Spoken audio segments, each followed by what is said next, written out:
Hey, Val. Hey, Al. Hey, Brandon. Hey, Al. Hey, Val. Welcome to D Commentaries. Thank you. Welcome to you. Welcome to our listeners, and welcome to our very special guest, Brandon Baker. Yay! Woo! We're so happy to have you, Brandon. Very stoked to be here. Brandon, for those who are somehow living under a rock, Brandon played Johnny Kapahala or Johnny Tsunami in both Johnny Tsunami movies on Disney Channel. And we are so pumped to have him here to talk to us a little bit about that and about his career and life and whatever else we end up talking about. But first, Brandon, why don't you just say hi and tell us how you've been doing? Hi guys. So stoked to be here. Yeah, I'm Brandon. My life's been great. I've been living in the world and doing things and not doing things, and it's been awesome. Amazing.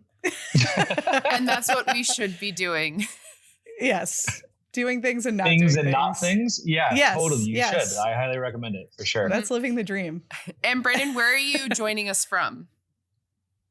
So coming in live from Denver, Colorado. Amazing. Yeah, moved here 7, almost 8 years ago now. So in some ways, some friends have definitely given me shit about how art is life is imitating art, I suppose. That I went from the beaches of California to the mountains of Colorado in somewhat of a, on point storyline with Johnny. But yeah, love it out here in Colorado. Totally miss California. But yeah, Colorado's great. Nice. And what so brought you to? I was going to say, did you grew up in California and that's where you started? Okay. My dad was actually started working at the school out here, and then there was this white chick who I was into. I'm joking. Actually, what's really funny is I had a girlfriend at the time who was a white chick, turns out. Who I was dating at the time. She was going to grad school at CU. And that is the kind of logistics of it. So we were doing long distance until we moved out here. Within 6 months, we broke up. She went back, and I was like, if I move back to California right now, then this Colorado chapter won't even be a chapter. It'll just have been a blip on my life radar. And so I was like, I don't think I'm done learning what I need to learn out here. It was my first time living outside of California, being away from the acting industry or the film industry in general. So it was honestly pretty daunting and lonely and sad at times, because I knew not a single person out here. Wow. So that was it was tough. And then on the other side of it, it was awesome. It was the best thing I could have ever asked for. It was the first time in my life where I really got to self-actualize in a real way. Even I could have looked for acting roles out here, but even that was not even really a thing. So it wasn't even an opportunity for me to pursue anymore. And that space and that freedom was just exactly what I needed. I think I knew at the time before I moved out, I already found myself in LA kind of looking for excuses to not be in LA and working on sets. But my mind hadn't caught up to what it felt like my soul or my body knew that I needed. And so happy and lucky and proud that I've been out here and now have an incredible community, great friends. I still have an incredible community in California, but my fiance out here, we're getting married later on this year out here. So life is good. Yeah. That's awesome. Oh my gosh. You just described everything my therapist is telling me to do right now. Sell it all, burn it all down. Yeah. Start somewhere else. That's so cool. You can do the podcast remote, Absolutely. Yeah. That's so funny. So how is therapy going for you, Val? Oh, for me, it's great. Oh, got it. Val, see, my bad. Sorry. No, that's okay. Well, are we all in therapy? Shout out to all of us. It happens all the time. Great. We're all in therapy. Everyone's doing great. Oh my God. We have so much. Oh, yeah. So people mix us up a lot too, because I'm 5'10" and she's 5'2". So they really get us mixed up. Yeah. We look so much cool. like well, I'm a brown man. So the three of us, he's in a pod for sure. If you're thinking about getting back into acting, we would have a great TV show, sitcom. Yeah. That's so true. Yeah. Oh, that's funny. That's funny. So in Colorado now, are you just like an outdoorsy type where you're like, this is like perfect and kind of for me, or what's like the life out there for you right now? Yeah, definitely a lot of outdoors. I mean, if you're out here in Colorado and you don't love the outdoors, it's kind of like, I don't know what you're doing here. Don't get me wrong. I love Denver. I live in Denver. Denver's really cool. I moved from LA to Boulder, Colorado, which is like nestled right in the mountains. And that was pretty wild, like culture shock. Like I grew up in Southern California. So I even grew up in a very diverse neighborhood, obviously lived in LA after that. And, LA is, some people love it, some people hate it, but regardless, it is a big metropolitan city where every slice of person is there. And I moved to Boulder, Colorado, where, people don't like lock their doors, at night, which was wild to me. People out here are like nice. It's crazy. I know you guys are from the Midwest, at least live in the Midwest. But coming from LA, I moved out here and was like, what the fuck is everyone's problem here? Like, what is everyone trying to like fuck me over? Like, I was like, no, I've just never been around nice people before. Got it. Okay. But yeah, Colorado, so much nature. I basically went from being in LA traffic to now I work as a wedding officiant out here. I do that full time. I do like bigger weddings, but I also do a lot of like elopements and adventure elopements up in the mountains. So cool. I will, drive up into the mountains to these like beautiful lakes, either in the wintertime or even in the summertime. And then we'll go on these hikes, and at the like pinnacle of the hike, we marry the couple, me, a photographer, and like the couple, maybe a couple of friends. And I think about like, oh my God, my commute in LA used to be, and I like to commute. And so now to be able to like drive up in nature to the most beautiful places in Colorado, because obviously people want to get married there. Right. And it's just incredible. So definitely a lot of nature out here. I think the other big thing for me that I found, and one of the reasons why I didn't leave Colorado, is at the same time that I moved out here, I kind of had like a spiritual awakening where I honestly like kind of got cracked open spiritually. And I think having the time, that really lonely time post breakup, I know nobody, I'm like crying with like pizza boxes just strewn about, it was like the space that I needed to really investigate parts of myself, parts of my broken heart. But I think that breakup even like got me to access even other parts of myself, my psyche, my history, that like, hey, I'm already brokenhearted here. Might as well address all the things while we're here. And so that time in that space was just like super pivotal, and gave me time and silence and not distractions to access that part of myself, that part of my relationship with spirit or God or whatever you want to call it. Nature, obviously a huge conduit for that. And of course, snowboarding and hiking. So there's some people out here who are like really, really into the outdoor. Like, I think I'm in decent shape, but there's like Olympians out here like training all the time. So for a Colorado person, I am like subpar, but still, soak it up as much as possible. Well, I'm glad you answered the question of, do you actually snowboard? Which I'm sure everyone was waiting with bated breath to find out if you actually do. I definitely do. Two of my really good friends out here actually ski and convinced me for one season to ski. So for one season I skied, but just totally incognito, just like had the helmet on, I had the goggles on. I was like, if anyone catches me, this is going to be really bad. And luckily no one did. So I was a sky for a season. I was like, no, I'm an urchin. That's funny. Now, did you learn to snowboard for the movie, or did you more recently learn, like when you moved out to Colorado? I knew how to snowboard for the movie. Yeah. Okay. Cool. Did all your own stunts. I knew how to. Definitely did not. definitely did not.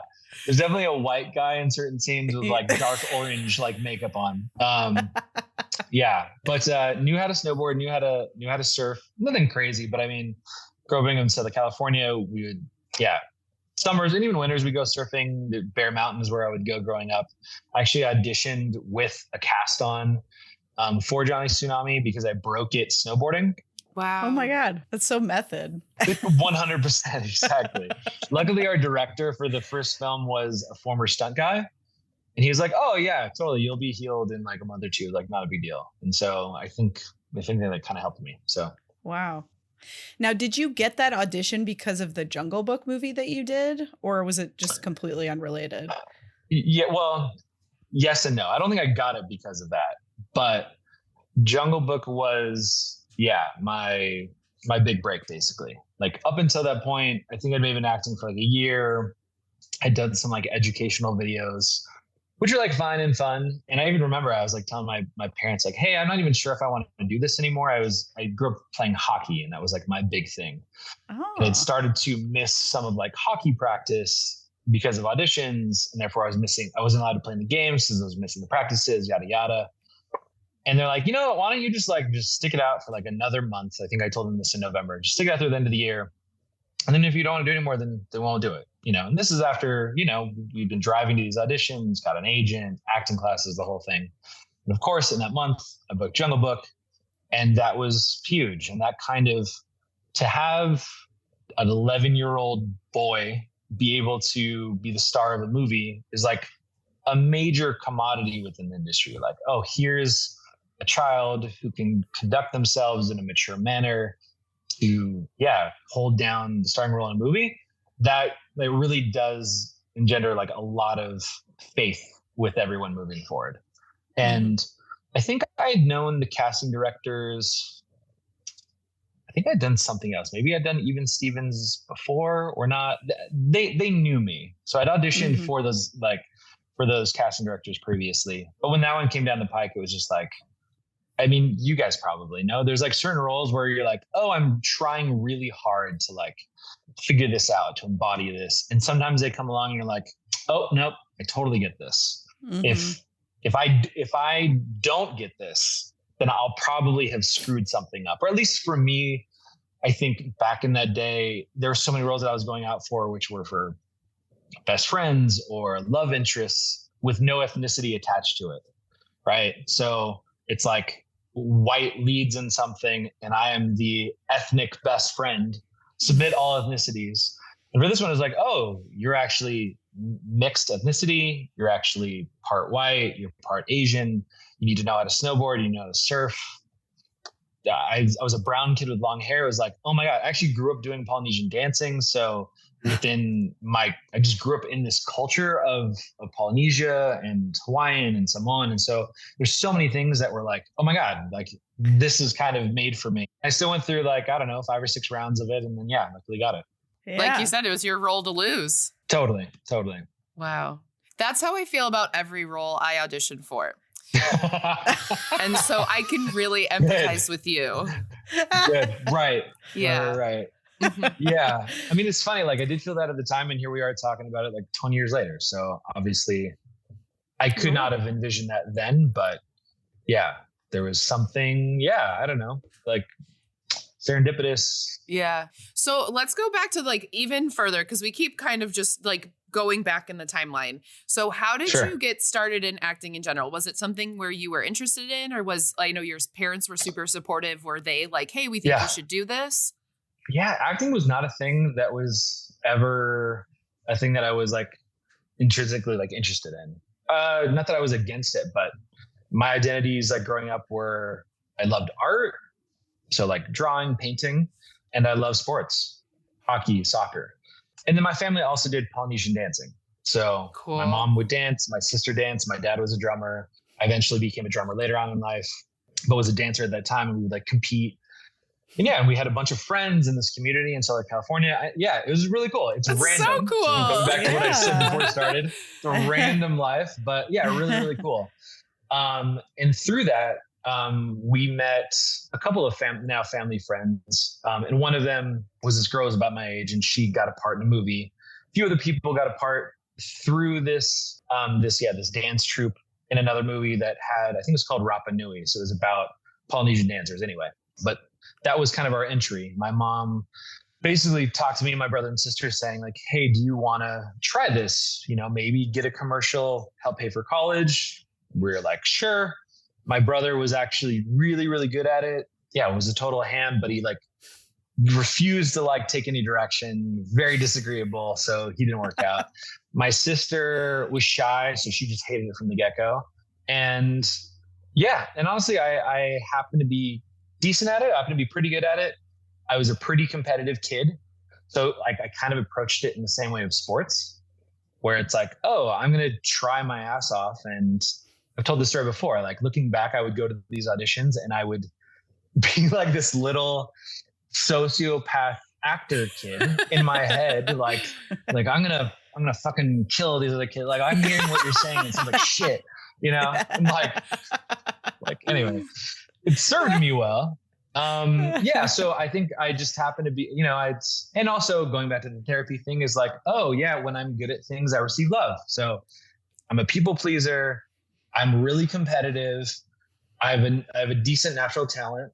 I was, I guess, pretty mature. So like in terms of like talking to adults, being professional, that was something ever since I was little. I was always at a party with my parents talking to the adults rather than the kids. So I think that's also a component. And then the fifth one would be honestly just lucky. Like Jungle Book comes along. I happen to have not hit puberty yet. I have long hair. I'm pretty like skinny. I'm pretty thin. You know, had I been taller, had I been shorter, lighter, darker, whatever, that thing would have passed me by and I would never have met you guys. Oh, wow. Definitely one of those sliding door moments of like, that's crazy. Because as you guys know, there's so many talented people out there. And if the timing isn't right, then it just doesn't happen, whether that's in acting or in meeting the love of your life or whatever. Mm-hmm. And for whatever reason that intersected, and yeah. Fred and Baker are going to make me cry on my own podcast.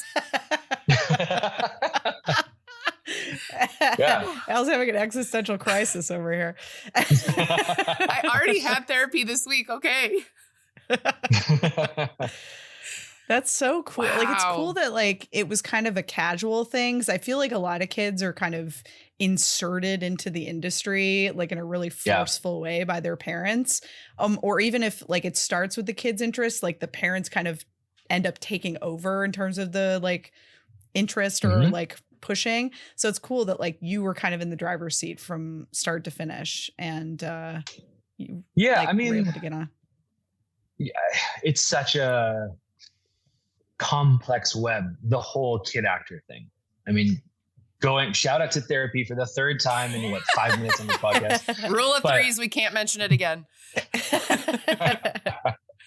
Improv. But yeah, you know, I would not have gotten into it without my mom kind of really spearheading it, right? Because she's driving me back and forth. And so I really commend my mom on, like, my dad's personality is not one to kind of go out there and put himself out there, but my mom definitely is. So had it not been for her ambition in that moment to like, hey, let's try this might be cool, then it would have never happened.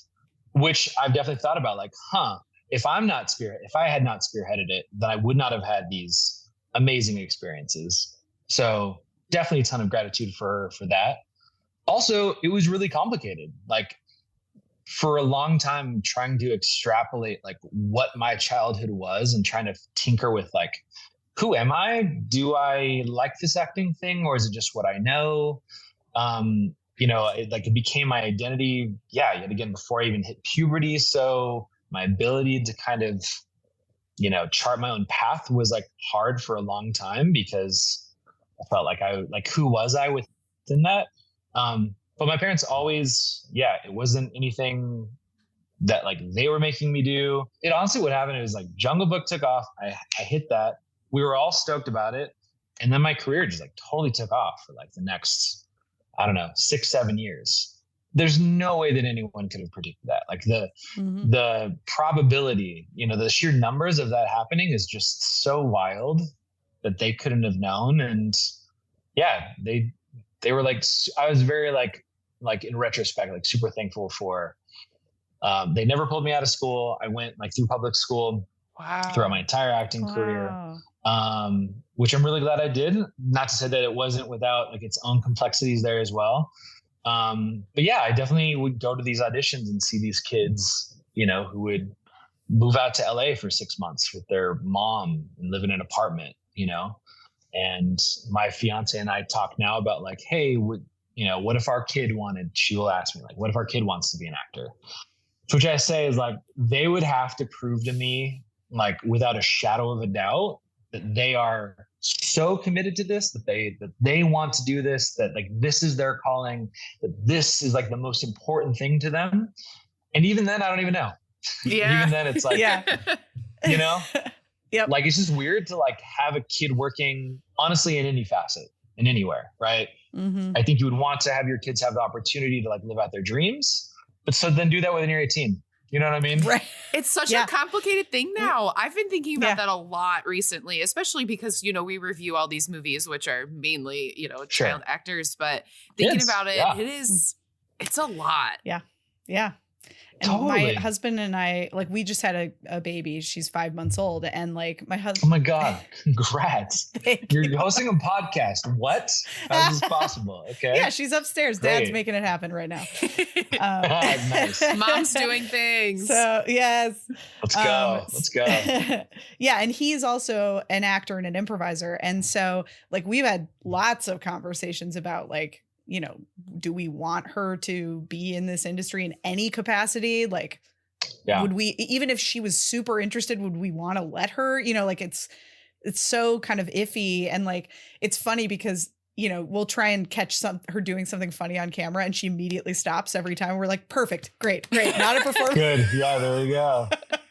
Yeah. It's, I mean, well, especially with having two actor parents, you know, she's going to grow up in an environment seeing how cool that is and seeing the beautiful, and it's going to be just a part of literally who she is by environment, but also by like epigenetics and everything that you're passing on to her. True. Have you guys figured out? Yeah. Like, are you gonna be like, yeah, great. Be in all the plays. Yes. Yeah. We go to the theater camps. Do the musicals. Yes, exactly. Like, we're not moving. Love for that. Let's do stage. Stage is good. Yeah. Well, what if a movie comes through and she wants to audition for a movie that's being filmed in town? Would you? Wow. I think if she I love it. I'm like, we've thought a lot about this. I think personally, not having my husband's input on this, like, I think if she were really interested, like if she came to us and was like, I saw this audition, I want to do it, like whatever, I think I would probably let her because I want her to be able to pursue something that's important to her. But I will be on that set every second. Like I'm not letting her out of my sight for one moment 100%. Of that entire shoot, because like after, you know, all these awful documentaries and everything, like just, there's no way. And even without that, it's just like, I just want her to be like protected and supported through the process, because it is such a weird life. Like, and it's really cool that like you were able to go to regular school and like have some semblance of like a normal day to day, because I think for a lot of child actors, that's just not the case. And I think it really does have long-term effects on them. And I don't want that for her. So yeah, that's my answer. And I'm not having kids. Well, that is a very cool and interesting start to your story. So let's talk a little bit about like what it was like to actually be on set and like make Johnny Tsunami. Cause like, I imagine it was probably very fun to film that movie. Yeah. Really, really cool. Definitely one of the most fun sets I've ever been a part of. I think to that point, so I'd done Jungle Book. I was on a TV show on NBC Saturday mornings called One World. It was on with like Saved by the Bell, the new class, you know, shot in front of a live studio audience, which is really, really cool. Wow. Awesome experience. But in both of those cases, and I had done some other like smaller things, but in both of those cases, I was the only kid on set. So Jungle Book, obviously there's Shere Khan, right? And a bunch of monkeys and an elephant, and a bunch of adults. And same thing with that TV show, that One World, is about 6 adopted kids of different multi-ethnic backgrounds. I was the youngest brown ambiguous one. My character's name was Cray, which stood for Crayola, meaning like all of the colors. This is no joke. This is legitimately what it was. Yeah, I know. Yeah, different times. But every other kid who was on there was either 17 or 18 who had already gotten their GED, or was 25 playing 17, 16. Wow. So even on that set, I was like the only kid. It was just me and my studio teacher, you know, just losing my mind with a 6-year-old woman all day. No offense to her. She was awesome, but I'm just like, this is the worst. Yeah. And then finally on Johnny Tsunami, it was like, oh, there's other kids here on the set. This is really cool. They're also pretty cool kids. So we have that in common. And yeah, of course, we're in Hawaii surfing and we're in Utah snowboarding. So yeah, It was pretty awesome. That's so cool. Are there any like fun standout memories from that shoot? Yeah. There are. So we were staying in Utah. And in Utah, Kerry Tagawa, who played my grandfather, we're staying in this hotel as we're shooting there. And he was training Karl Malone, famous basketball player. At the same time, I'm a huge basketball fan. So at that point in my life, I'm maybe 13 and get to meet Karl Malone is like 6'9", 270 pound, like Adonis of a man. So got to meet him. That was really cool. Met Kirsten Dunst in the jacuzzi at that same hotel. Wow. I think she was filming The Crow 2 at the same time. Okay. And yet again, you don't know who anybody is at this point. I mean, Kirsten Dunst was like, oh, she's a nice person. I think I knew her from, I don't know what I knew her from, maybe Jumanji or something. And I was like, oh, that's cool. And then like, that's another like weird random story that I tell from that. I do remember a couple like fun things about the actual filming. Me and Lee Thompson Young totally bonded. He was a year older than me and he was just cooler than me. And it was just cool to just be around him. He was like my cool older brother, older cousin. And so I remember there was a Busta Rhymes like album, or rather CD, that just came out at that time. And The Miseducation of Lauryn Hill dropped at that time. Oh, wow. We like memorized every single word of both of those CDs. So singing and rapping, and then he would constantly encourage me to like freestyle rap, which I thought was like the coolest thing ever. I was like total dog shit at it, but it was a ton of fun. And then I guess for like the filming itself, there's a really cool aspect of it. So we would obviously like snowboard down for like a lot of the scenes, but it would take too long for us to go down to like the ski lift to go back up. So what they did was they had these snowmobiles with ropes at the end of them. And we would basically snowmobile up the mountain, being towed on our snowboards. So we snowboarded up the mountain on snowboards, which I've never done since then. It was like so cool. Yeah, exactly. Exactly. So that was really rad. That is so fun. That sounds like a nightmare for me. I think it sounds fun. I would do that. That sounds awesome. I'll see you at the bottom. I'll have a beer by the fireplace. Yeah, exactly. Very cool. So there was a long, or not a very long, but I'm sure you weren't expecting a second movie after you filmed the first one. So how did 8 years apart? Yeah. So how did like the process of like coming back for the second one happen? And I don't know if you listened to that episode or not, but I did say that you were a very good actor in it. And I know that because I did re-listen to that part of what I said about you today. So you're welcome. Wow. Thank you. Wow. Incredible. Yeah. Thank you. Mm-hmm. I don't know if I've ever rewatched the second one because I don't think I did a good job in it. So thank you for saying that. Oh, I think you did. I literally don't even know. So that's the first that I've heard of that. So I will, therapy for the fourth time, but change that narrative within myself. Yes, creating your own reality that you were good in the movie. Right. Exactly. I'm awesome. I'm an incredible actor. No, we were actually supposed to do a sequel before then. And then the tsunamis happened in Southeast Asia, which is why the second film is not Johnny Tsunami 2. So there was another script. That first Johnny Tsunami did so well. We're going to either do a sequel, I don't know, a few years afterwards, or a TV show. They're like, there's something here. People are really like responding to it. Disney Channel was still young. So like it wasn't really a thing yet. I think even like I went back to high school and people are still talking about One World, the NBC show, or Jungle Book more. No one noticed. I mean, rarely do people come up and like, oh my God, Cray from One World. Like that doesn't ever happen. But Disney Channel was like totally gaining steam. So had a script and everything. And then that totally got shelved. It was like, dang, that's a bummer. That's probably not going to happen. And then clearly someone somewhere in some boardroom meeting was like, hey, we need to like tap in on that Johnny Tsunami IP. We'll just rename it. Yeah. And I was, I think, a junior in college at the time, or maybe it was maybe my senior year in college. And so it was kind of out of the blue. Yeah. And I'd been acting in a few things, maybe like once a year did I like take off a quarter and go act in something, but was already starting to kind of like, is this what I want to do? Who do I want to be? Yada, yada, that whole thing. But then, yeah, got the call to do that. We filmed it in New Zealand, which was incredible. So that was like super, super cool. Yeah. Yeah. And got to kind of like hang out with like my old family, which was really rad. Yeah. There were parts of it that were different. Obviously, Lee Thompson Young was on it. We had a different director, but there's a lot of like of the same people there. Yuji Okamoto, who plays my dad in the film, he's an awesome guy. We were really close on both movies and is still a friend. And yeah, it was really cool to like hang out with them and yeah, just kind of meet up with the whole gang 8 years later, which was wild. So to go from 13 to 21 was such a very different experience. Yeah, totally. Yeah.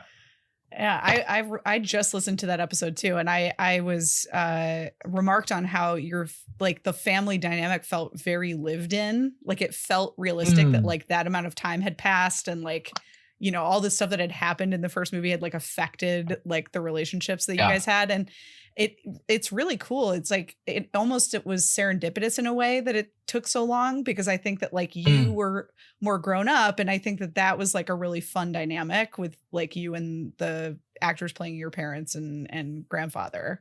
So it kind of, in my opinion, worked out.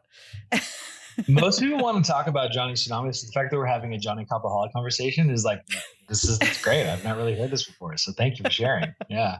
Yeah, of course. Also, it's really fun and not actually very surprising to find out that the guy who played your dad is actually a really nice person, because he is like the most loathsome person for like the first 75% of Johnny Tsunami. He is. And he's the bad guy in Karate Kid. So like everyone hated him even before that.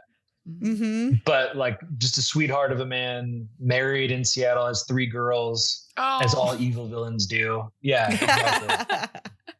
That's so funny. It's always the people who play the best villains who are actually like the nicest people on earth. Correct. That's so cool. Wow. Do you keep in contact with a lot of your old co-stars, or are you just like, I kind of see them as like internet friends where like I'll respond to your Instagram story or, you know, like we're friends, but not like in constant contact. Totally. Yeah. I think it would have been interesting had like most of my career occurred as I was an adult. And so I think perhaps, I don't really know, that those friendships would be, I don't know, a little bit more like lived in. I guess when like a lot of these relationships were established is like, I didn't have a driver's license, didn't live in LA, right? So like really meet up with everyone. It's like, oh, I'm counting on my mom to like put together a play date or whatever. Right. And obviously, as you guys know, like being on a show or a film or whatever, you are a family for 3 months or 6 months, and then everyone disbands and everyone goes and joins another family for 3 months and 6 months. There is, I mean, going back to another weird component of the industry, at least within like film and TV, it's like, I think a lot of the industry does get a bad rap about being fake, which of course there is a major component to that with the culture of it. Obviously everyone's job is literally to fake things, to like act. So there's that component of it. You're like constantly working to portray yourself, yada, yada, yada. But then also there's a lot of this like really forming these close bonds with people. And then you might not see those people ever again, because not ever again, but they're going to go do their own thing, you know, and they're going to work on their movie for a year or 2 years or whatever. Yeah. And so there is a lot of like, oh, we're close. And then we're like, torn apart. So you kind of just get used to that to some degree. Yeah. Maybe that's my experience. So maybe that's just no, me. I think that's fair. And you kind of grew up in a time where social media wasn't super big yet. Right. If you had grown up now where like you have your own Instagram and you're 11 years old, it's a little easier to like keep in contact with people instead of calling their house phone That's and true. getting their sister, Yeah, exactly. Yeah, I think I got my Facebook page while I was in college. Yeah. Wow. I read on the internet, and we can trust everything on the internet, that you studied film in college. Is that true? Yeah. I did. UC Santa Barbara. What aspect of film were you looking to do? So that was kind of in the infancy of their film department. So it's film theory. So basically I studied to be a critic, which Ooh. So you love our podcast. Well, here's the thing is, I never wanted to be an actor, but I always loved film, and I still love film. Like that is one of the big things. There's several things that I miss about living in LA. But one of the things that I really do miss is like how much of a movie culture there is, right? So people go to the movies, people talk about movies. Movies are important. They're, these stories are fabrics of our relationships with one another in certain ways. And out here in Denver, not as much, right? It's like, no, I run ultra marathons. I never sat down and watched a movie ever. But I love what stories are. I still definitely love it as an art form. I think now they've expanded to have a more actual like practical like filmmaking department. But back then it was more of, the history of film. And because it made sense, if I could go back and do it differently, I think I would have majored in something else, because it's kind of going back to that component of like, is this what I love doing, or is this just what I know? And of course, at that time I was still acting, so it made sense for my life. Like, okay, this is probably fruitful to know moving forward. But I think the thing that I loved most about acting was just honestly investigating people.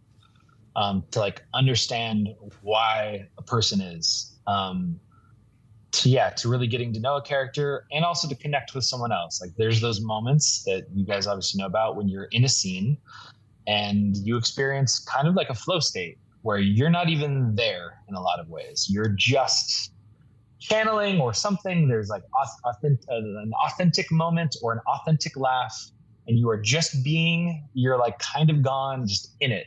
And that's the fucking best. And that is what I really, really liked about acting. And so I think I was more interested in people rather than film per se. So I think if I could go back, I would probably, I don't know, sociology or something, psychology, which even that is like, what do you do with that? But that I think you'd be a therapist. More interesting to me than right, there we go. Exactly. Which honestly, therapy is super interesting. But film still, love films. Go to films all the time, and will forever be a film head for sure. Well, that makes sense though, that you are really interested in people, and it takes you to what you're doing now, which is officiating weddings. Which, hello, fellow officiant, nice to meet you.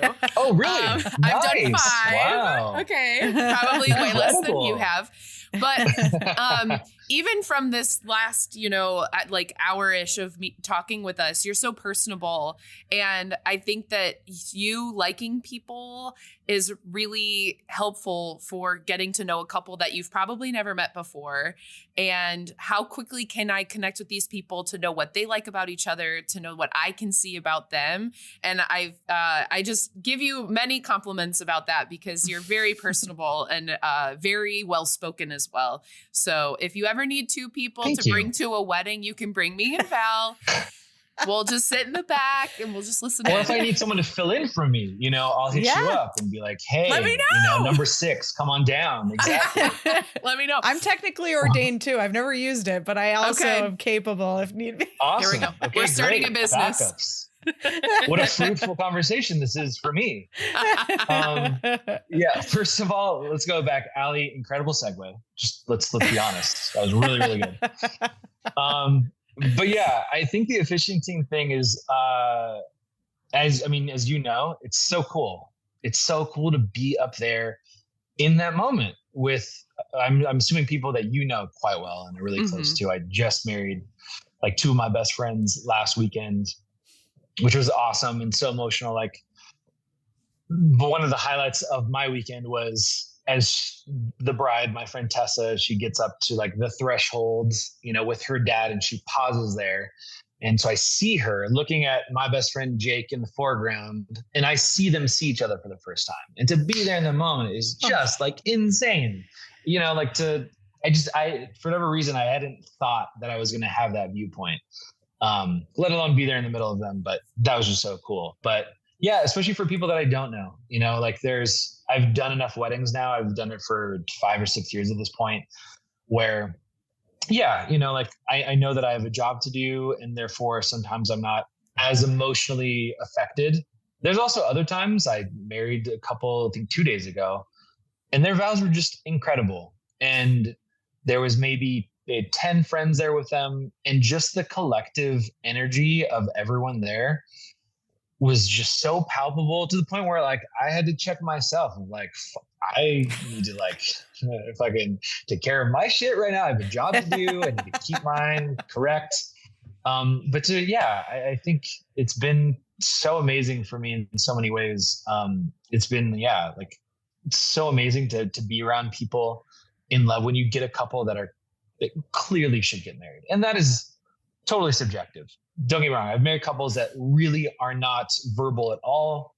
Might not even like feel comfortable staring each other like in the eyes for 10 minutes. But I know for sure that they will be there for each other for the rest of their lives. That's something that I've learned. There's so many different like types of love. But when you get to people that are like very expressive and know why they love each other, and they're both crying up there, it's just like the best. You know, I go home to like my relationships and I take that with me. And like, yes, I think it makes me like a better partner when I come home because I am softened and I am reminded of like, you know, how amazing that is, like that connection. And then to further finish out my thoughts, yes, the officiating thing has been really cool and how it, in retrospect, I see how many paths have led me to this point that makes sense for me now, where I've always loved people and connection. It's always been interesting to me. Even spiritualities we've talked a little bit about. I find the idea of like why we choose the people that we choose incredible. You know, a friend was asking me and my fiance the other day, like, how did you know? And yeah, there is a logistical part of it. Like, you know, like it does make sense in this way. There's an emotional part. I feel these things. There's a timing aspect. We met each other in the right time. And there is a nebulous other thing where there is just a knowing, where I just knew this is where I was supposed to be at the right time with the right person for whatever reason. I'm supposed to be here doing this thing with this person. And it's, and so like that component is really cool to be a part of. Obviously being an actor previously helps me out with the performance aspect of it. I love that I get to write this script myself, so I don't say anything that isn't me. So if I'm performing, I'm still performing as me, which feels really, really good. And then just being out in nature, people in love, pretty awesome. Wow. So I'm so thankful. It's like, I obviously never dreamed of like, I'm going to be in a wedding officiant. Yeah. One day. That was never anything that I had in my mind's eye, but I'm so grateful that it's found me. How did that happen? My sister got married 6 years ago, asked me to be the officiant for her wedding. And a friend of mine, actually my friend Tessa, who just got married last week, she's working a 9 to 5 and she was working on the weekends, just supplemental income every now and then doing a wedding with this kind of like smaller company out here. And I asked her to help me with that ceremony for my sister. It went really, really well. I was like, oh, this is really, really cool. Maybe, you know, if they need extra people, this will be cool extra income for me and just something to try out. 3 months later, that company like rapidly expanded and asked me to go full time, to which I was like, what does that even mean? Yeah. What do you mean full time? Full time wedding officiant? And then ever since then, I've been, I'm marrying 150, 200 couples a year. It's like, wow. Yeah, it's wild. I know it's wild. I mean, obviously people get married all the time, right? So you're like, okay, mathematically that makes sense, but people just want to come out to Colorado and get married out in the mountains, which I totally get. And so I get to join them out there for that. That's amazing. That is so fun. One of my friends, her coworker, you married. Incredible. Out in Colorado? Yes. Because I was like, oh my God, you guys, I'm interviewing Brendan Baker. And she was like, oh, he officiated my friend's wedding. I don't know her name, but shout out to her. Shout out to her. Yeah. Yeah. I mean, so many people want to be out here. It's beautiful out here, but it has actually expanded. So I'm now traveling to different states and to different countries and marrying people, which is really cool too. I mean, as we talked before this started, you told me that apparently there is a TikTok of me marrying some people that has been going viral. So it's really cool how organically it's just happened. I mean, there's been some weddings where people don't know who I am. They're like, oh, Brandon Baker, probably some white guy that's going to be marrying us somewhere. And then I show up and they're like, well, wait a minute, like, are you? And I get to blow their mind on their day, which is such a really cool cherry on top for that day. But my fiance and we actually got engaged in Hawaii. We were out in Hawaii because I did 2 weddings out there. And so she just thought, we're going to go on like a work trip with you to fit that in. So yeah, I don't know. I'm very lucky and stoked on it. How did you meet your fiance? Really cool. Through the algorithm, through the beautiful algorithm of Hinge. There it is. We were coming out of the pandemic. She had just moved here. She got on like a 6-year relationship. She moved here from the East Coast, and her very first date after that long-term relationship, very first date out here in Colorado was our first date. And she had messed up because she didn't have a car out here. She's an East Coast girl. She didn't have a car. And so she had her like distance parameters to like the smallest amount possible. For whatever reason, messed up. I was living in Boulder at the time, which is like a 45-minute drive away. And I slipped in there. Talked her up. We had our first dates, and here we are, a few months out from our wedding. Oh my gosh. So congratulations. That's Thank you. Yeah, we're excited. Are you getting married in Hawaii or? Not getting married in Hawaii. We're getting married out here in Colorado. So I'm West Coast. She's East Coast. Right. We figured that's fair for everyone. It's where we met. Even our wedding day is we're doing something a little different where we're kind of doing this like deconstructed progressive wedding that is kind of taking all of our guests on a little tour of some of our favorite spots in Colorado. So it's definitely unconventional, but it's like a lot of nature and a lot of outside. We're basically doing a sunrise wedding, like on this like mountaintop where we like kind of nearby our very first hike. Wow. And we're doing a breakfast reception at another park that means something to us. Hopefully it's a beautiful day, fingers crossed. Then we're going to jump into a creek that I used to live by that we would like jump in all the time. So midday creek jump at halftime for everybody. So everybody does their own thing. We're going to take some pictures. We're going to grab food. Everybody grab food. And we're meeting up at night in Denver for happy hour, hors d'oeuvres, and then heading out at night to basically the place where we held hands for the first time. We're going to go out dancing and partying. So, Wow. That sounds really fun. All right. Well, I'll buy new hiking boots. I'm on my way. Great. Two of us with a mic, just sort of we'll be right there. Mic just slowly. Nice. Val Awesome. gets in the creek, midday creek jump. I have my GoPro. I'm ready. Who are you having officiate your wedding? Ooh, good question. One of my best friends out here. So the guy that actually just married last week. Amazing. Because his now wife was an officiant and I'm an officiant. He's seen so many weddings, and now it's now he's up to bat. You know what you're doing. I'm excited for. Mm-hmm. Wow. Yeah, exactly. Yeah, he's gonna do great. Wow, that is so exciting! Congratulations. Thanks. Yeah, we're excited. Very cool. That's awesome. I not to completely pivot back to decom stuff. Well, I guess to do that. I'm curious, do you get recognized a lot? Does it sort of, has being a part of the decom legacy, does it affect your daily life? Yeah.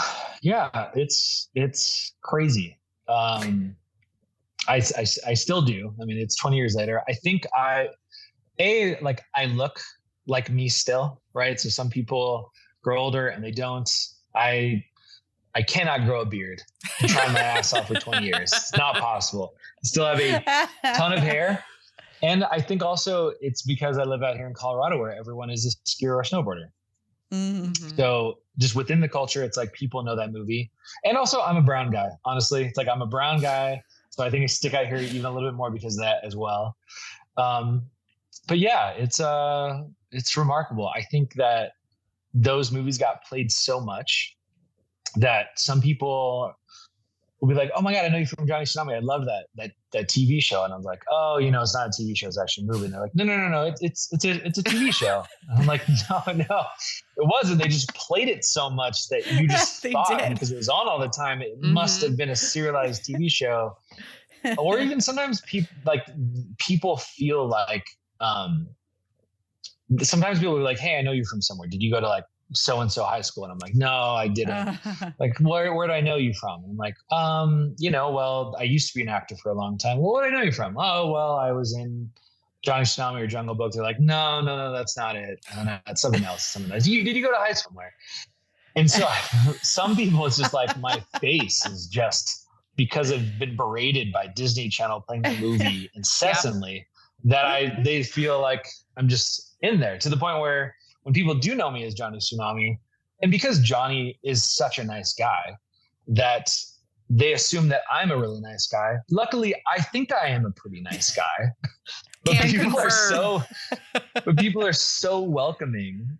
Aww. Because it's like our friendship, like my friendship with them started when they were 10, or 5 or whatever. And so it is just like this thing where it's like, you are like this long lost friend of mine, which is so cool. I was just an actor auditioning for a part, and to have that now be how strangers think about me is just wild. Do you ever say no? Do you ever say, "No, that's not me"? I don't anymore. Okay. I did back in the day. When I was a kid, when I was a teenager and like was not able to really handle it in the best way that I now would have liked to. There's a period of time where like things got a little bit, just got a lot. It was like I was on that TV show every Saturday morning. Johnny Tsunami had come out. I remember there's one time I was at an amusement park. We're like waiting in line, those lines that like snake back and forth. And so me and a buddy go through one part of the line, and someone recognized me, wants to like sign an autograph and whatever. The next time 3 more people do and want to take pictures. And it keeps on that way to the point where we finally ride the roller coaster, we get off, and there's like 70, 80 kids waiting for me after. And we're all teenagers. So like some of them are really cool and some of them totally suck, Right. And to the point where I look at my buddy and I'm like, "Run." And we just like book it. But going back, Val, to like your daughter and her, future career as a child actor, it is one of those things where it's like, I was on a Disney Channel movie. And so I have experienced this ever so slight little bit of like, I guess fame, but a lack of anonymity, right? Where people like know me in certain places. I can only imagine had my career took off even in even bigger ways. Like I auditioned for Twilight. I auditioned for Jacob. Wow. So obviously didn't get the part, right? Whatever. Totally fine. Had I gotten that part, your life would be completely different. Wow. Different. Exactly. That's wild. So it's one of those other, like the Jungle Book was sliding doors moment. And not to say that it was down to me and Taylor Lautner for that part. It wasn't like that. I auditioned a couple of times, whatever. But that's another sliding door of like, that would have been a cool life. And also thank God that didn't happen, because then Runaway Train, I'm probably in the entertainment industry for the rest of my life. Yeah. I never move out to California. Maybe I get to contend with those identity issues in another way, but probably would have put that off for a long time. Yeah. Wow. That is wild. Yeah. It is wild. It goes to show that when you were a kid, you probably were super upset that you didn't book that part for Twilight or however old you were. At some part of you was like, man, I really wanted that, part. And then now looking back, you're like, oh my God, thank God. Everything happens for a reason. Yeah. I mean, I think for a long time I had this idea of my life being these two diverting paths of like who I would have been had I not been an actor. Because there was a time where my life got really overwhelming when I was younger. I was working 40 hours a week, going to school full time, and I'm like, 13. I'm trying to like make out for my first time, like that's actually what was important to me. And for a long time I thought like, because even like my friend group splintered because I was working so much, I stayed in public school by doing the assignments and being home. Like that TV show, we would film 3 weeks in a row and then we'd have 1 week hiatus, 3 weeks. So I would come back and be there for a week, but so much of life happens and people are like, other kids are like, why the hell does this guy get to like just show up for like a week and then like peace out? Like, this is bullshit. Screw this guy. Fair. I totally get it now. At the time I was like, hey, why is everyone like pulling me in all these directions? But yeah. Well, it's funny because I'm sure, Allie, you and I have had this conversation before, but like there's always a question among like actors or people in the arts of like, how famous would you actually want to be? Like, what's your like ideal level of famous? And I'm always like, I want to be Flo from the insurance commercials famous, right? Like a good paycheck, but like when you're out of costume, nobody's really gonna like recognize you. I don't know. I'm sure Flo is getting like beers sent to her like left and right. Maybe so. Enjoy the appetizer, But that's the good kind of fame, right? Dress, all of that shit all the time. Yeah. Maybe so. But she's not getting like chased by paparazzi. She's not, correct. having to like run away from 80 people at a roller coaster. But I think that in a way, like you're like the DCOM thing is also like a really special kind of fame because it's so specific. Like it's so niche to this like one age group. And like one type of kid that like watched these movies. Like I watched these DCOMs. I watched Johnny Tsunami all the time. And like, it's really special to like those of us who like took part in that fandom. And now, millennials are known to be like so nostalgic and like whatever. And so like, it's just, I don't know. It's kind of a cool, like, I'm sure, at the time when you were a teenager, like you said, like it was probably a pain in the ass, but like, I bet now, especially because you're not in LA and like, not probably inundated all the time. Like it's probably kind of nice. Like just people like reminding you that you were a part of their childhood. Yeah. Thank you for bringing back. That's the question I need to answer, Allie. It was, I don't say no anymore. There was a time in which I did because it was like kind of overwhelming, but I just didn't get it. I was like, I wanted to be a normal kid and didn't kind of understand the repercussions of that. I remember I met Arnold Schwarzenegger when I was a kid, probably around the same age, at a Planet Hollywood on an audition. My mom has driven me there. We're like waiting out traffic or something. And she's like, oh, Arnold's over there. You should go ask him for an autograph. So I go up to him and I'm like, hey, Arnold, like, can I get an autograph? And he looks at me and he looks around and he takes the autograph and he signs it and he gives it back to me. He doesn't really like look at me. Kind of changed like my perception of him in that moment. Like I have zero judgment of him now. I totally fucking get it. Cause he's like, oh my God, please let me enjoy my dinner with my family. Like, of course I'm not going to tell off a little kid, but I remember that time, like, oh man, now I think about him a little bit differently. And I don't know, the next couple of years it clicked in for me that like, oh, I can either like take, 30 seconds out of my day to like truly make someone's day. Which is it's incredible. It's like wild that I have any say so in how a stranger's day is going. So I can just for 30 seconds, like, because here's the other thing is also everyone like 98% of the time, like comes so correct and with like nothing but like love and appreciation. And like people are so respectful because of that movie is, because Johnny, like I'm sure Yuji is getting shit somewhere for being such a horrible dad. But because people are so nice, it's like, definitely 20 years later, it's like, oh, this is like such an amazing thing that I could never have even asked for. I mean, going back to what you're talking about with the millennials thing, I think it's also this really interesting intersection point in kind of history in this era that we live in which we are the remaining people that had monoculture to some degree, where we all was experiencing something at the same time. And also within our lifetime, the internet comes of age, social media. And so now we have platforms and arenas where we can kind of like get back together and relive that experience. Now, maybe kids in the future will still have that too, but culture is so divided now where like everything is even more niche to where, to find someone who had the same cultural experience as you growing up must be way harder now, I would imagine. That's so true. Yeah. And so it's just dumb luck that when we were all 10 at home or 5 or whatever, that we all watched the Disney Channel. And now everyone listens to a podcast and here we are talking about it. Like wild, crazy. That is wild.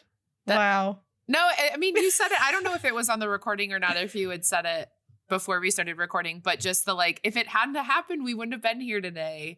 And I love that. I love thinking of everything we've done has led us to all of these incredible like places in our lives. And if you had told me at 8 years old, I'd be interviewing Johnny Tsunami. You know, I wouldn't have believed I wouldn't have believed you.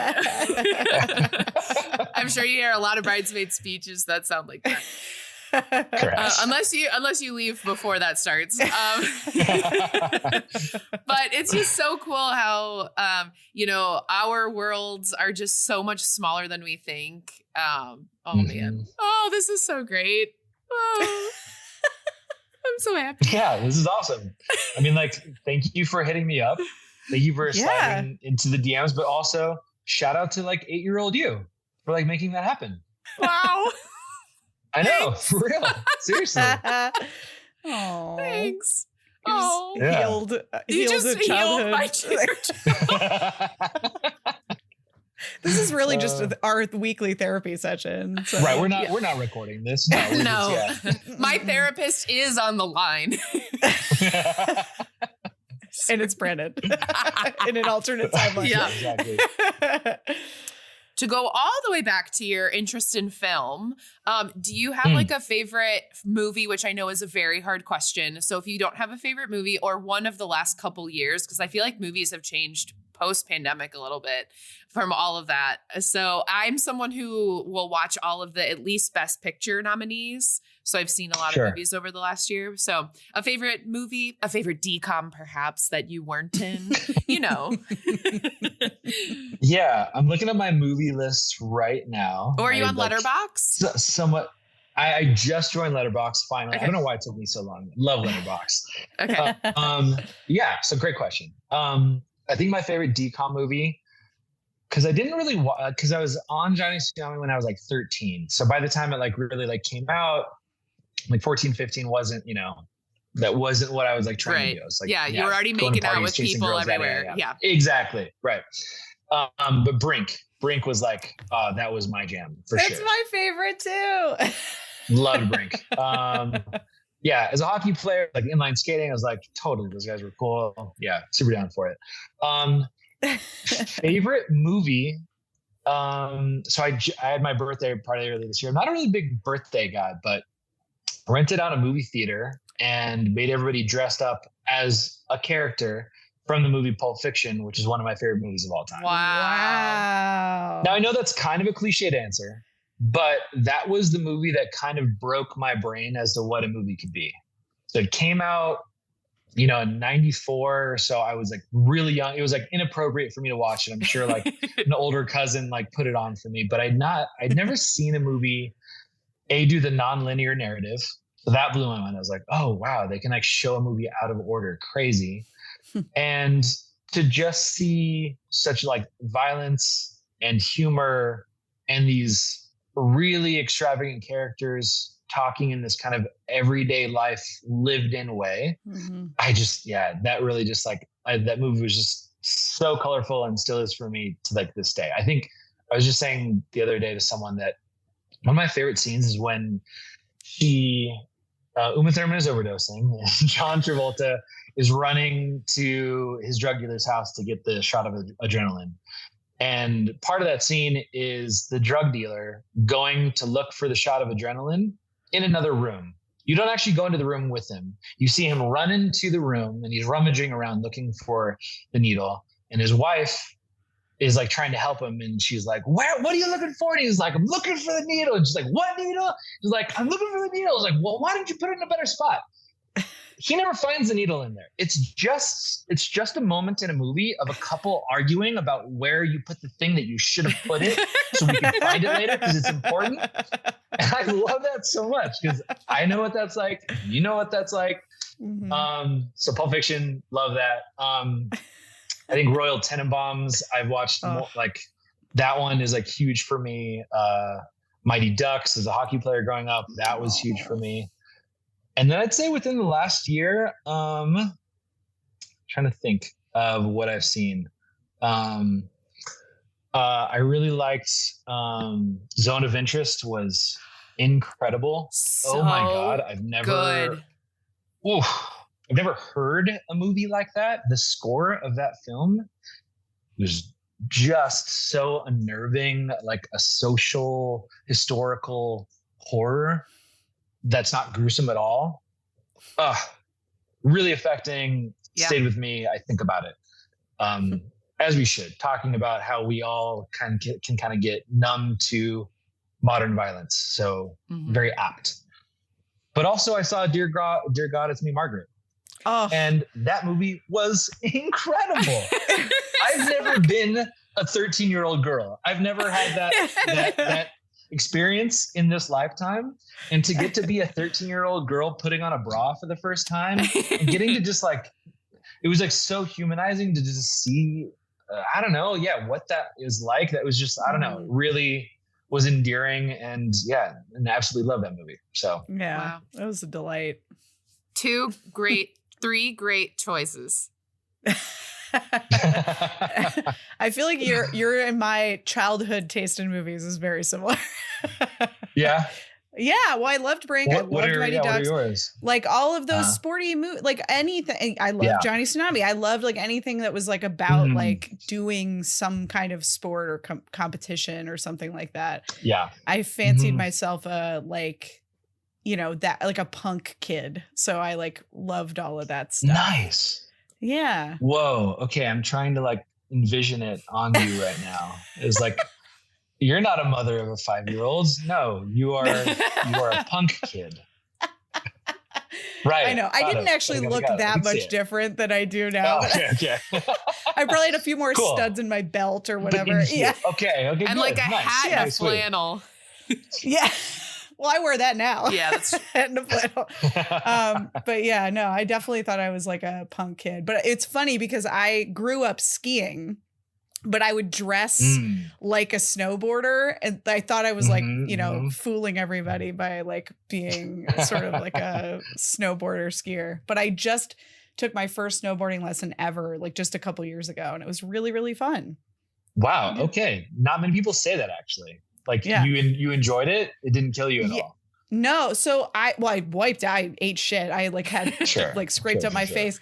But like I think that I was actually like built for like the boarding like physicality more than I ever was for skiing. I just skied because my dad skied and that's what he taught me to do when I was like 3 years old. Yeah. But like I always wakeboarded. Like I always preferred like wakeboarding. I always prefer like anything in that position. Like even when I ski, sometimes like if I'm scared or whatever, I'm like shifting my body to be like more in that position. So I think that I just was always kind of meant to do that. And I just never did because it was easier if I was like going on a trip with friends or something. I don't want to waste a bunch of time having to learn how to snowboard. Totally. I just want to get out there. Right. But I finally just was like, I'm just going to take the day off work. I'm going to go to, there's like a tiny little hill that's like 45 minutes north of here. And I'm just going to take a lesson from some teenage boy and, like let him tell me how to do this. And it was really, really fun. And awesome. Hopefully I'll get to do it again someday because it was kudos. Great. Yeah, I love it. I kind of agree with you. I actually have no idea. You for me, you're just a head. You're a punk girl head. Right. But I'm like, I feel like skiers are like more like Allie, you know, like tall lion as a more compact man. I am also compact. Yes. Yeah. So I'm with you. I got you. I look like a skier and I love being inside. Nice. Yep. I love a winter town though. I went to Steamboat Springs last year for the first time. Oh. Loved it. Didn't Incredible. touch a mountain, but loved it. She looked Beautiful. like she was meant to be there. Oh, yeah. You were very Steamboat aesthetic. Mm-hmm. Yeah. It had snowed. We went to the bookstore. We did go to the hot springs. Amazing. Nice. Mm-hmm. It was great. Mm-hmm. Steamboat and those hot springs are where I asked Nina, my fiance, to be my girlfriend for the first time. Oh, Wow. Yeah. Wow. Yeah. Wow. Love happens in Steamboat for other people, but not me. Give it time. The night is young. Okay. You know? Yeah, just keep going back. Okay. I'll just, I just need to move to Steamboat. Yeah. Follow your therapist's advice and move to Steamboat. Yeah. Right? Exactly. That's exactly what she said. That's so funny. Oh, wow. Well, this has been incredible. The only other thing I wanted to ask you about, because I think you mentioned it before we started recording, is your band that you're in. Yeah. Yeah. I'm in a band. We are called the Cheeks. We're a couple of cheeky fellows out here in Colorado. It has been another just random chapter in a series of random chapters that has been my life. And I love that about my life. Music was something that I love still, and I've always loved. I've always really loved film, and I've loved music, and I'm one of those guys that still buys albums and loves to play vinyl and yada, yada, yada. Anyway, music though was like this thing that I did for myself. I did it a little bit with like the Polynesian dancing. So I knew how to play a uke and knew how to drum. So that's part of it, but it was never like in a band. I think I started playing guitar when I was like 20. I like dislocated my shoulder and was like in a breakup and was like broken. And one day finally picked up a guitar. And anyway, it became this thing that like I did for myself because I kind of had performance fatigue. Music's for me. I'll perform for other people in these other facets, but music just for me. And then moved out here to Colorado, and going back to when we started, of like, I didn't know anybody and wasn't quite sure if I was going to stay out here or not. And met these guys who have become some of my best and closest friends. And it all started out of like playing music and jamming together. Wow. That originally was like, hey, why don't you come over and jam with us? And I picked up they already had two guitarists. So they're like, hey, we have a bass guitar. Why don't you pick up this bass guitar? Never played a bass guitar, but we like jammed out for a little bit, had a great time. Someone was like, oh, wow, we sound pretty good. We're like, yeah, we should play a show. Next day, one of the guys is like, hey, so I booked us a show, to which we're like, okay, we're not a band. I don't even know how to play this instrument, but whatever. And yeah, those guys, the 5 of us, formed this band that started as that first show was a friend's Halloween party. Oh, we played like so 7 or 8 songs just for a bunch of drunk friends that these friendships that were very young in my life. The lead singer of our band is now one of my best friends, the guy that I just married last weekend, the guy who's going to be the officiant for my wedding. Wow. Totally. And then from that one show, 6 months later, someone was like, hey, we're graduating from grad school. We're going to put on a grad party. Do you want to play the party? We'll pay you $400. To which we're all like, okay, that's ridiculous, but sure. Let us upgrade all of our equipment, whatever. We would like doing this anyway. And it's just been like that organically. Like every time we take one opportunity, like 2 more open up. And then last year, we recorded our first album. We played our first festival. We played Electric Forest in Michigan, which was awesome. Wow. Played a few shows in here in Denver, sold out a few shows here in Denver. To the point where we're all like, well, what are we doing? Mm-hmm. We all have day jobs. Like what? It's like we're doing this because we really like this and because we have a great time doing it. But Jake just got married. I'm getting married this year. Another guy had his first kid last year. So we're all just like, I don't know where this is going. And we have more opportunities to play out here. We're going to continue playing music because we love doing it. Yeah, and we'll see. It's this funny, like kind of garage joke band that has turned into something. Wow. Yeah, that is a little bit more meaningful. Cool. But you know what? The really cool thing that I found in it is that same flow state thing. Mm-hmm. So it's this other access point to where we will, like, if we're just like jamming or theoretically writing a song, no one will say anything and someone will start playing. And then one by one, we'll eventually find a groove amongst the five of us with instruments. And you find that pocket and no one's saying anything. No one's instructing anyone. And then all of a sudden you're all on the same wavelength and you're gone and you're not there. You're not thinking, you're just being, everyone's eyes are closed. And you have that feeling of being outside of yourself into something greater. And I love that part of it. So, yeah. Wow. Oh, that's my awesome. Gosh. It is. People can find this on like Spotify. Yeah, people can find the cheeks on Spotify. Yeah, they can. They can have a cassette tape made. Right. Handwritten, sent to you. Yeah. Exactly. Amazing. Wow, that's awesome. You're making me tear up. Not really. I'm sweating. Well, this has been an amazing conversation. we're both so appreciative of your time. Like really, really enjoyed chatting with you and learning more about your experience and just, having a group therapy session. It was great.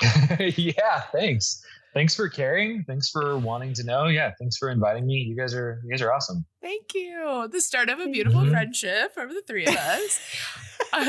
Brandon, where can people find you on the internet? I don't have the biggest social media presence, but I'm trying to change that a little bit. But yeah, Instagram, Brandon Be Good, Brandon B.E. Good is my handle.